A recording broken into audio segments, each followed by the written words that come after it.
Os eleitores jovens dentro do Brasil cresceram das eleições de 2020 até agora 78%. Isso simboliza um aumento de 1,8 milhão de jovens entre 16 e 17 anos que vão votar no país. Falando da Paraíba, a gente tem um número de 69 mil eleitores entre 16 e 17 anos. Se a gente for comparar com as eleições de 2020 para cá, a gente tem um aumento de 12 mil eleitores jovens. E para falar sobre consciência política e eleitoral, eu estou aqui com a galera da Escola Sesc Centenário. Pessoal, sejam muito bem-vindos. Obrigado por participarem do Câmara Jovem.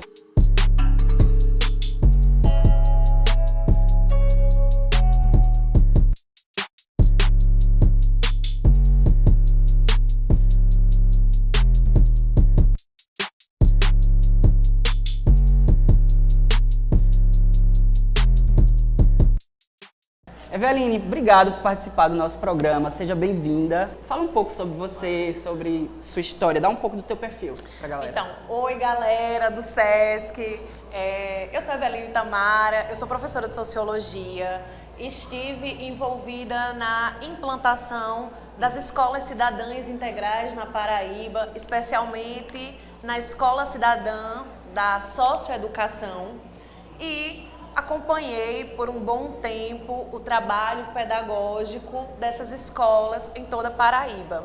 Atualmente, eu tenho trabalhado exclusivamente com essa juventude que está aqui, dando aulas de sociologia no programa Se Liga no Enem Paraíba, para impulsionar vocês a estarem na universidade.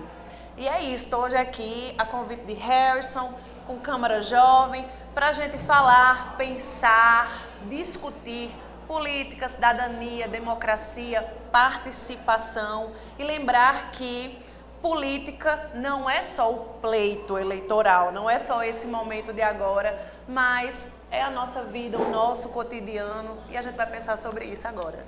Então, para começar, vou perguntar logo, quem de vocês vai votar esse ano? Levanta a mão. Eu vou levantar também, né? Porque eu também vou. E para vocês, qual vai ser o primeiro voto? Quem é que vai ter o primeiro voto aqui? Levanta a mão também. Certo, temos uma aqui que já votou. Deixa eu perguntar uma coisa. No processo de escolha dos candidatos, vocês acham que é um processo demorado, enfadonho, chato? Fala pra gente então. Oi, meu nome é Luan, sou estudante aqui do Sesc. E assim, meio que para escolher o candidato, a gente tem que avaliar bem a nossa escolha. Entendeu? A gente se baseia bastante na proposta que ele traz. Mas a gente também não se baseia só na proposta. A gente vê também o passado que essa pessoa passou bastante assim para trazer o que ele promete para a gente assim mais na frente quando ele assumir o cargo.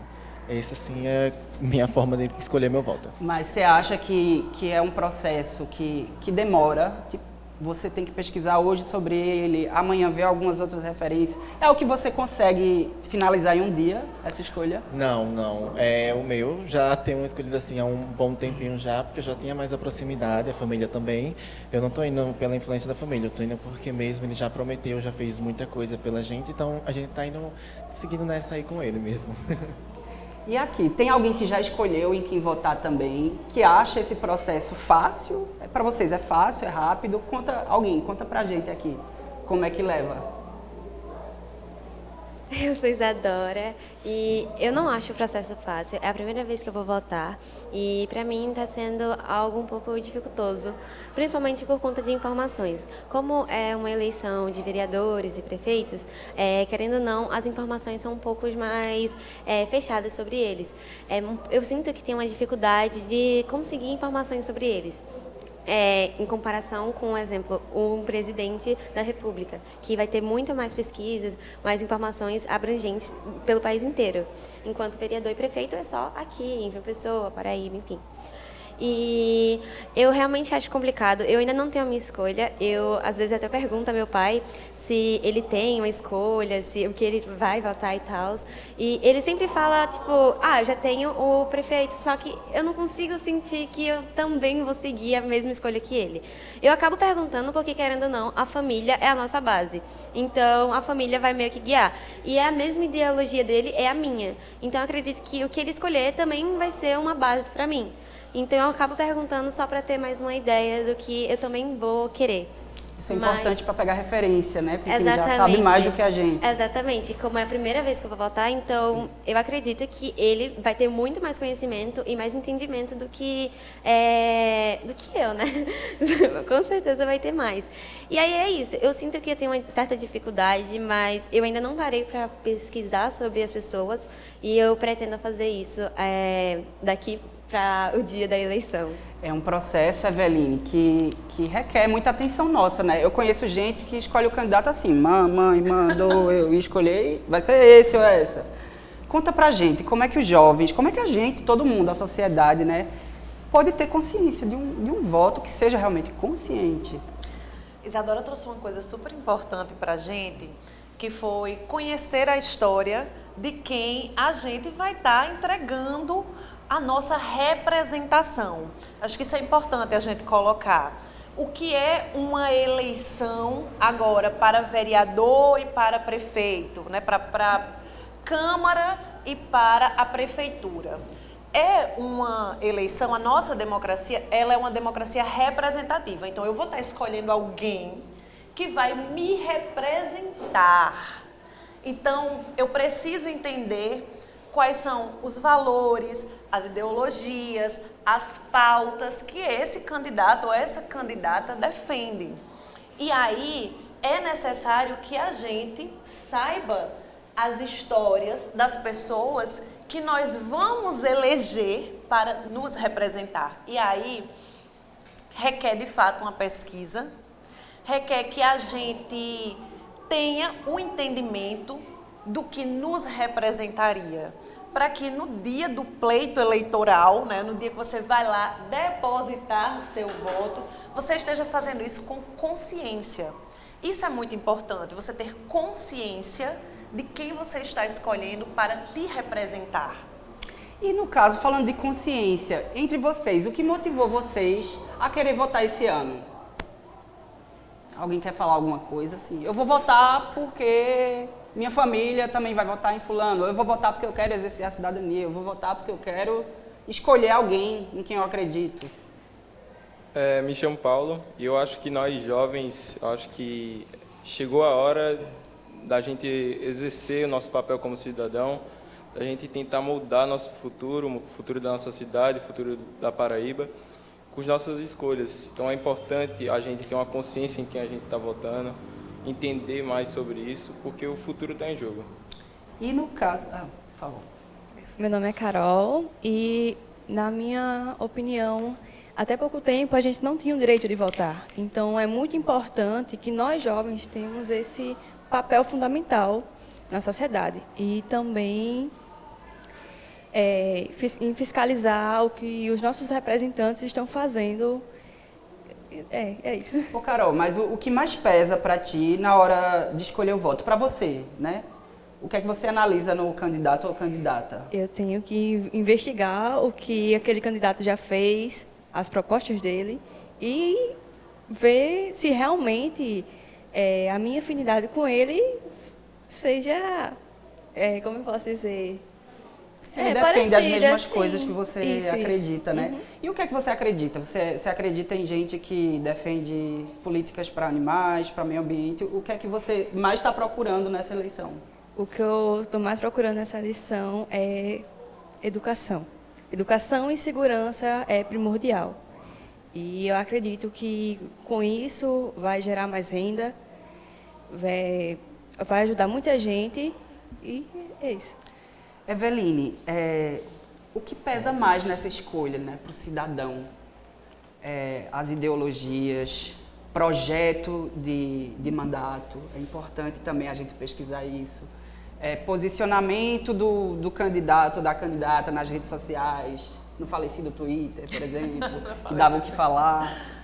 Conta pra gente, o que mais pesa, como definir esses critérios? Então, tudo pesa.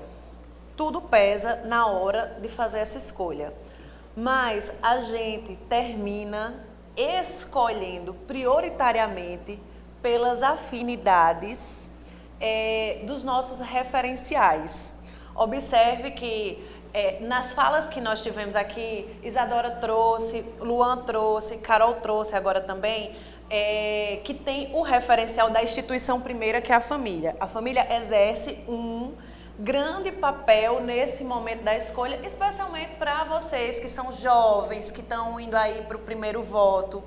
Mas a gente busca essa identificação e essa escolha, ela está muito fincada na identidade. Na identidade, você vê.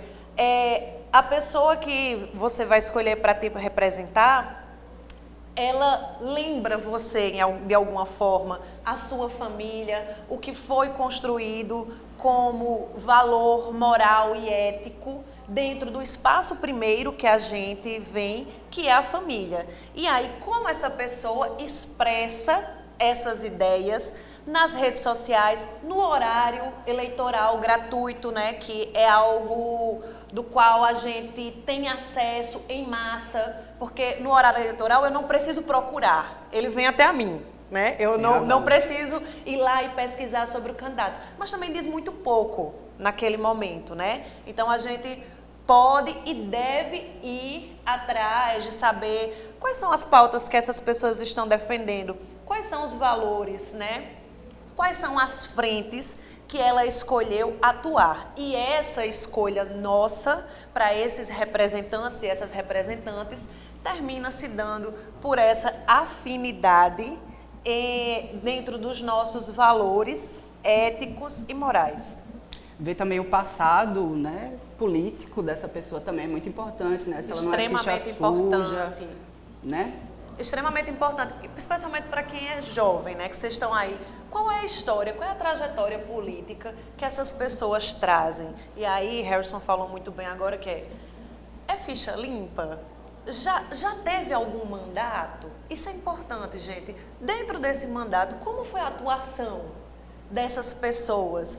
Porque a gente também tem uma eleição onde a escolha ela termina indo por tradições. Quando eu estou dizendo que a gente escolhe com base em valores éticos, morais, que vem dessa nossa primeira referência, que é a família, a gente também está falando de uma escolha baseada numa tradição.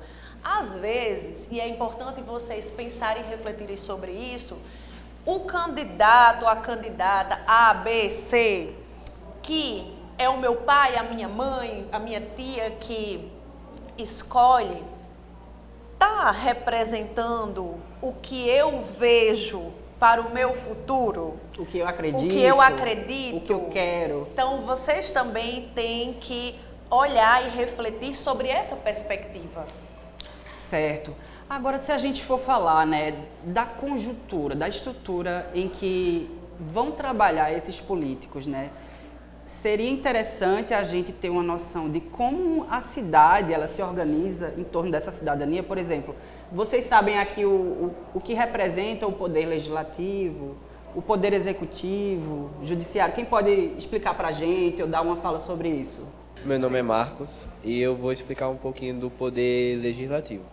O poder legislativo, ele é como um vereador, por exemplo. Ele propõe as leis, elabora e propõe as leis e fiscaliza como ela vai ser executada pelo Poder Executivo. Que no caso o Poder Executivo é representado pela Prefeitura e pelos seus secretários de governo, né? Boa, foi boa essa Eveline, lembrança. como é que a gente pode formar uma consciência no eleitorado para que ele entenda como é essa dinâmica, né, de como ele se relaciona, o Poder Executivo, o Legislativo, já que a gente está escolhendo esses representantes? É isso, eu vou começar agora fazendo a defesa da minha própria pauta, que é educação, né? Esse momento que nós estamos aqui agora, essa participação desse debate, é um momento político e educativo. E aí, quando a gente falou agora, o que são esses poderes? Como da sociologia, eu vou fazer assim, uma breve recapitulação de onde vem essa ideia de dividir os poderes, né? A gente nem sempre teve essa composição de Estado, nação que nós conhecemos. Então, dentro da formação do que a gente chama de Estado moderno, do que a gente vive hoje, que são essas leis, como se regulamenta as eleições, é algo que se constrói da modernidade para cá, e essa divisão dos poderes é uma divisão proposta por um filósofo iluminista chamado Montesquieu. Então, Montesquieu, ele propõe lá no século XVIII que, para que uma nação, um território, ele tenha justiça, igualdade, equidade, a gente precisa que os poderes estejam repartidos. Repartidos como? No legislativo, no executivo e no judiciário, acontecendo de forma autônoma, mas também interdependente, porque eles se ajudam e se autorregulam. Então, aí o que é que nós temos como legislativo? Câmara de Vereadores e Vereadoras, Câmara de Deputados e Deputadas estaduais, federais, e nós temos o Senado. A Assembleia também, né? A Assembleia é a Câmara dos Deputados estaduais, é a Assembleia, obrigada. Então, Câmara Municipal, Assembleia Estadual, e temos o Senado trazendo para a gente o que legisla. E aí, legislação é lei. Então, essas pessoas que vão nos representar vão propor as leis que vão nos reger. E aí, o executivo, que vai estar centrado na figura de prefeito, prefeita, governador, governadora, presidente ou presidenta, é quem vai executar. Vai chegar a lei para essas pessoas e elas vão analisar. Assino embaixo, vamos colocar em execução essa propositura. E aí, Harry lembrou muito bem que quem é que vai executar para além do prefeito, da prefeita, colocar nesses termos aqui, que é a eleição que nós estamos pensando agora, né? Que é em âmbito municipal.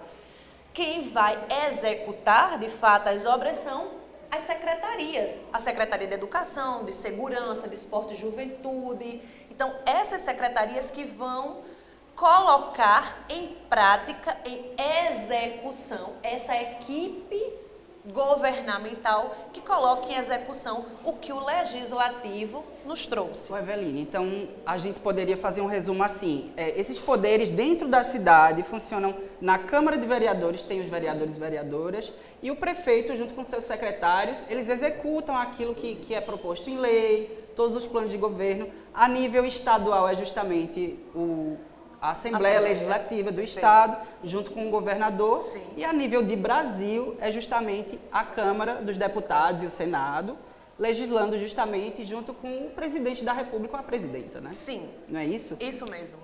Então, pegando esse gancho, gente, a gente vai continuar acompanhando toda essa discussão sobre política eleitoral e voto consciente no próximo bloco. A gente vai dar uma paradinha agora e a gente volta já já.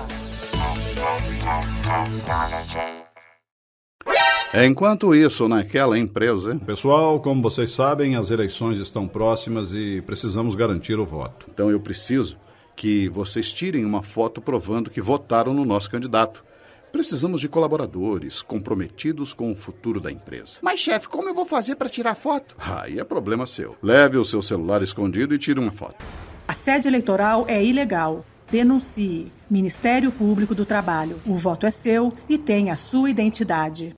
Atenção, atenção, pessoal! A gente precisa garantir que vocês votem no nosso candidato. Nossos contratos dependem dele ser eleito. Eu quero que todo mundo deixe aqui uma cópia do título de eleitor, que depois do resultado final, a gente vai conferir os votos do nosso candidato. E se por acaso não tiver voto nele na sua sessão eleitoral, já sabe, né? É rua! Assédio eleitoral é ilegal. Denuncie. Ministério Público do Trabalho. O voto é seu e tem a sua identidade. Uma mulher é assassinada no Brasil a cada 1h30. A gente precisa falar sobre isso. E também sobre a violência política, financeira, sexual, moral, obstétrica e psicológica que aflige as mulheres. A Secretaria da Mulher da Câmara dos Deputados e a TV Câmara vão selecionar um documentário de cada região do país para incentivar esse debate. Participe do concurso de obras audiovisuais pelo fim da violência contra a mulher. Uma vida sem violência é um direito de todas.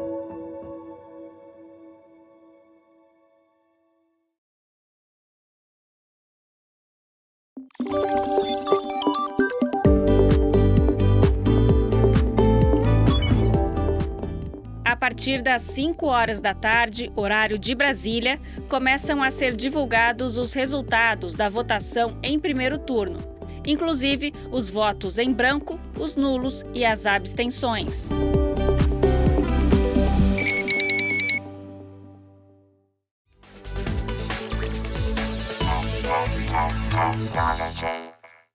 A gente está de volta com Câmara Jovem e hoje a discussão é sobre eleições, voto consciente e política. Vamos junto?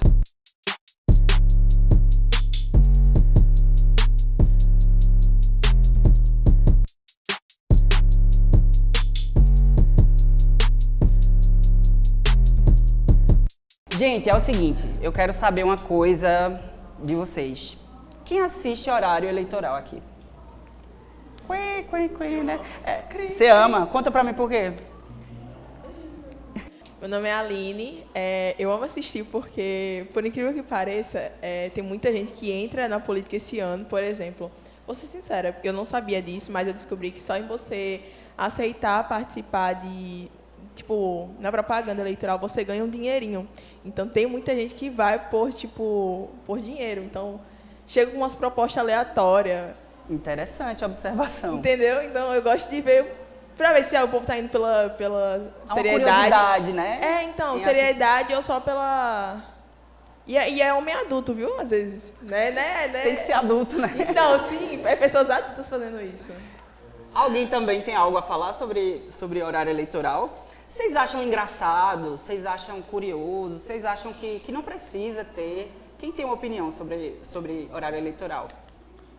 Meu nome é Priscila e eu acredito que é muito importante que o horário eleitoral passe na televisão, porque nem todo mundo tem acesso ao Instagram, ao Facebook e, às vezes, muitas pessoas nem veem na televisão. Então, é aquela coisa de escolher por escolher. Então, eu acho que é importante passar na televisão, sim, porque acaba chegando a pessoas que nunca ouviram nenhuma proposta e escolher por escolher mesmo.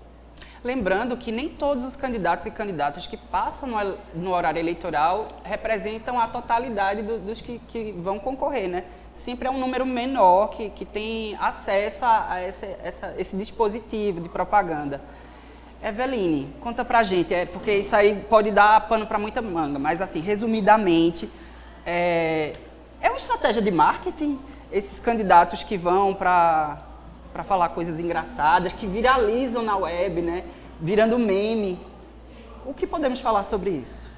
É um fenômeno social e político, né? Que você trouxe.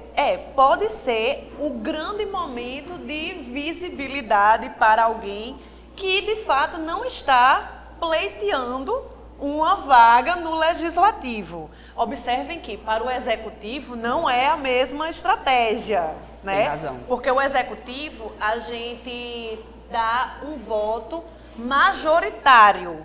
Então, é o voto que você vai lá e... aqui eu escolhi quem tiver 50% mais um vai levar.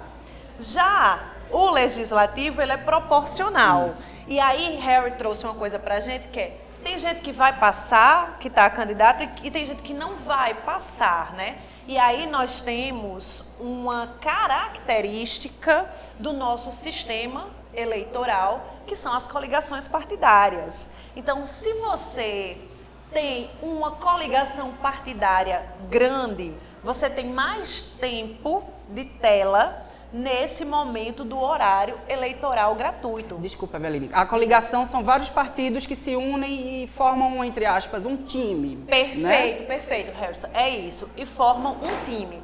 E aí, inclusive, vai ter gente que, como eu acabei de colocar para vocês, é proporcional. Então, toda eleição vai ter um cálculo em cima, né, do quociente de pessoas que votam, que são votantes, e o número de partidos que estão juntos nesse time, para ver quantas pessoas podem ou não se eleger dentro daquele time, podendo ocorrer, inclusive, o fato de uma pessoa ter tido muitos votos e não ser eleita, porque o partido dela não atingiu esse coeficiente eleitoral, como a gente vai ter alguém que não foi tão votado ou tão votada, mas que por outra pessoa que teve um número expressivo de votos dentro daquele partido, arrasta essa pessoa para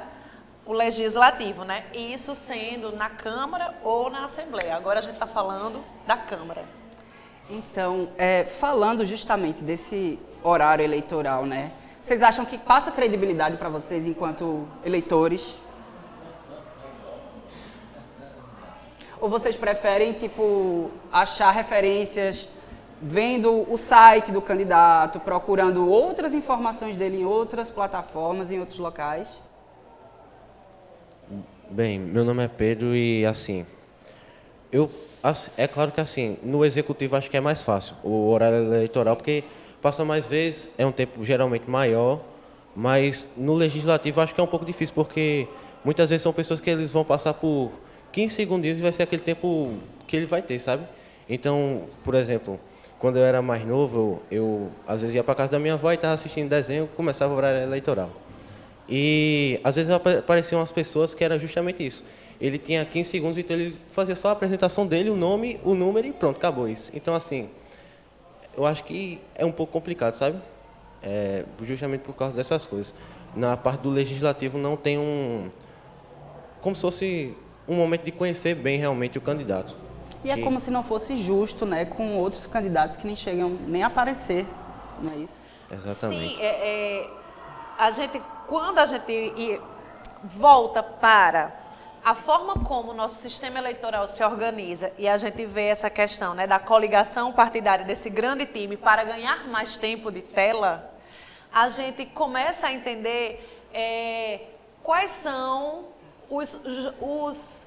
as dinâmicas da política para que os candidatos e as candidatas sejam vistos, vistas, ouvidos, ouvidas. E a gente entende, assim como o Pedro trouxe agora, que as regras do jogo, elas não são equânimes. Essa é uma palavra interessante para a gente pensar política e ter consciência.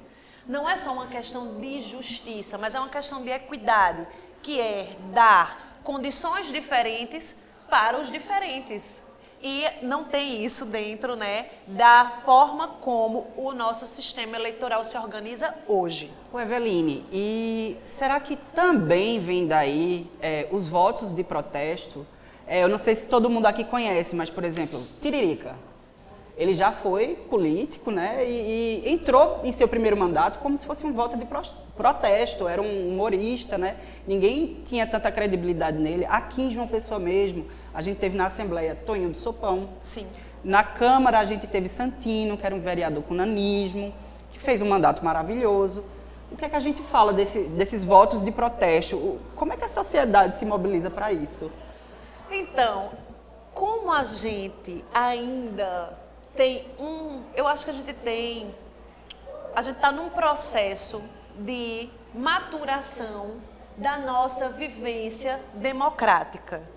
Nós vivemos num país democrático com essa possibilidade de participação de 89 para cá. É muito recente ainda, tá? É muito recente. Então, a gente ainda vem nessa construção desse exercício da democracia e da cidadania. O voto é um direito e um dever ainda, porque a gente ainda está nesse processo de construção dessa maturação do exercício da democracia e da cidadania. E aí a gente tem experiências ruins. A gente tem experiências ruins dentro do âmbito legislativo e executivo que faz com que a gente se sinta desesperançado e desesperançada em relação às pessoas que já se propuseram. E aí temos esse advento do voto de protesto, que por vezes funciona bem. Sim, a pessoa eleita, empossada, a pessoa é faz um eleita e ótimo mandato. empossada. Mas é importante, interessante que vocês reflitam para que esse voto, ele não seja o voto de protesto, ele seja o voto de escolha consciente. Porque tem uma infinidade de pessoas que estão se propondo a nos representar. Então, tem sempre, sim, alguém que tem uma proposta que a gente tem afinidade com ela.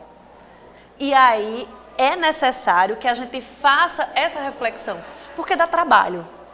Exercer cidadania, exercer democracia dá trabalho. E aí é importante que a gente assuma esse trabalho também. É uma responsabilidade de cada um, né? Um trabalho de formiguinha de cada um. E é isso, assim, e é exercício. Tudo que a gente faz, por repetidas vezes, a gente vai ficando melhor em fazer. Então, a democracia também tem essa característica. Todo mundo aqui pensa em votar em um político, ou alguém chegou a imaginar, não, eu vou votar nulo, vou votar em branco. Se a gente fosse resumir, o que é que representa cada um desses votos? O branco, o nulo. Você quer falar, Luan? Que você Fala, pegou Luan. assim? Fala.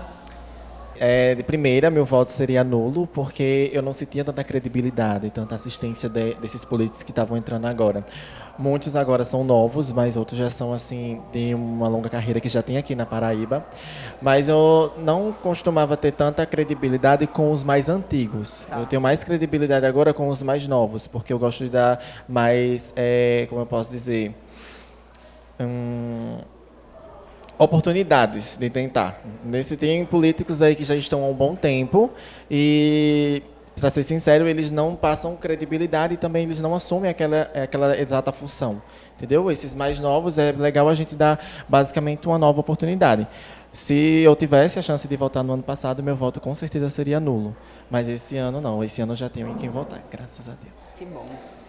Isso é maravilhoso, isso que o Luan trouxe para a gente aqui agora, que é com um pouco mais de tempo, e eu tenho certeza que exercício de debate, vivência com os colegas, escola que traz para a gente essa formação da consciência cidadã, faz com que Luan diga que hoje, né, para essa eleição, conseguiu. Né? Porque o voto branco e o voto nulo é uma abstenção de escolha.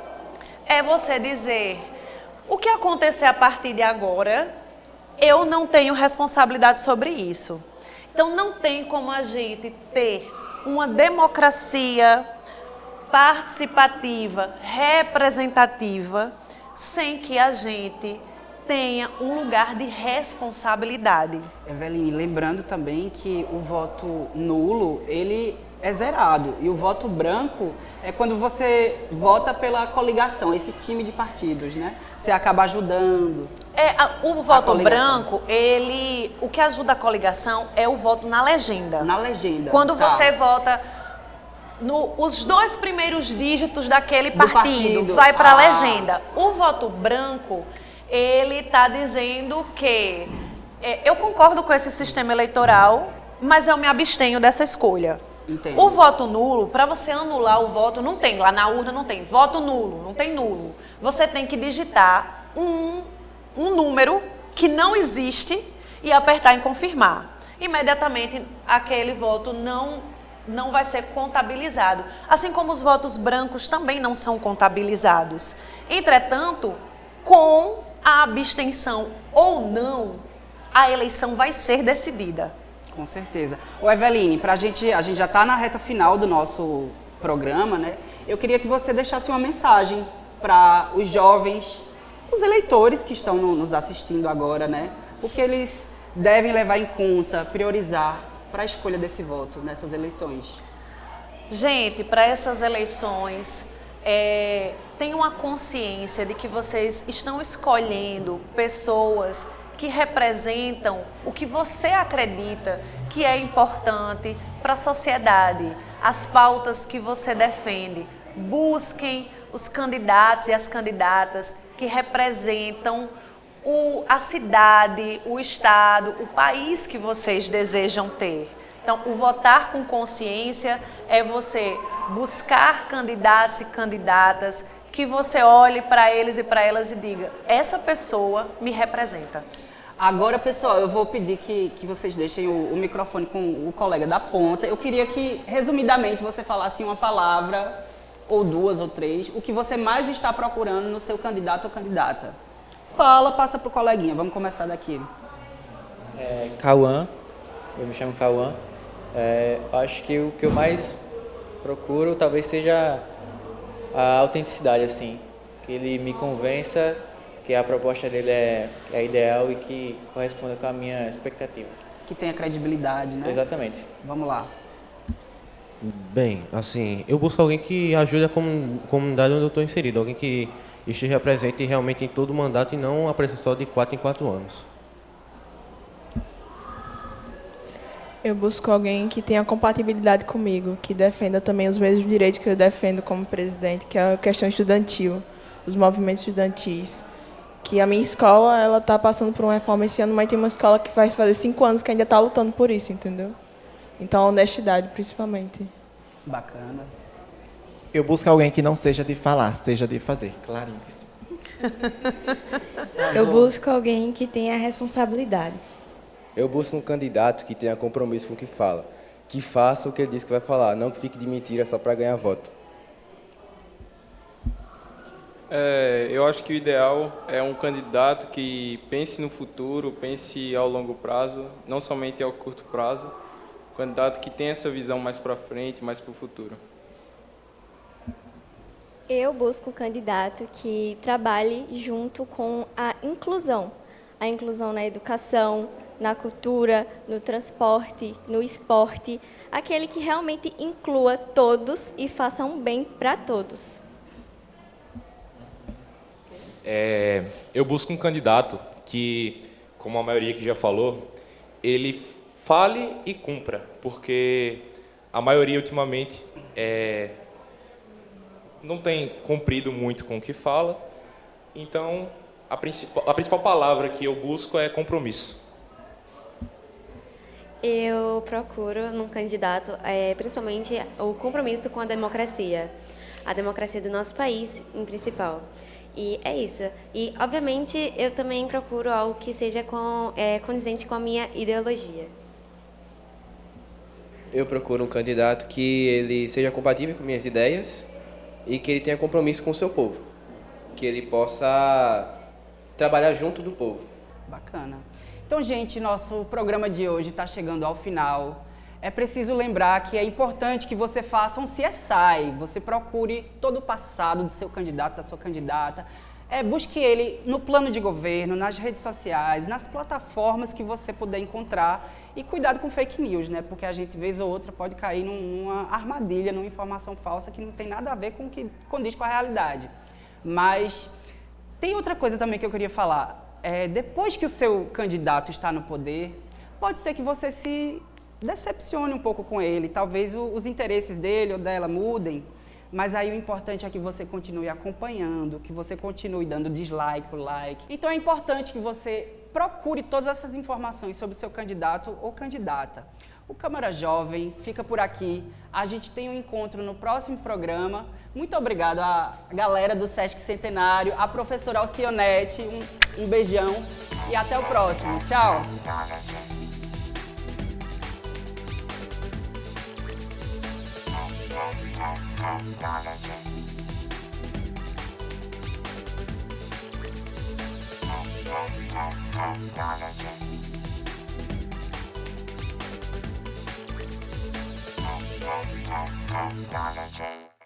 E a gente se encontra. Dá uma musiquinha bem, Gente, pelo amor de Deus, me perdoem. Eu também.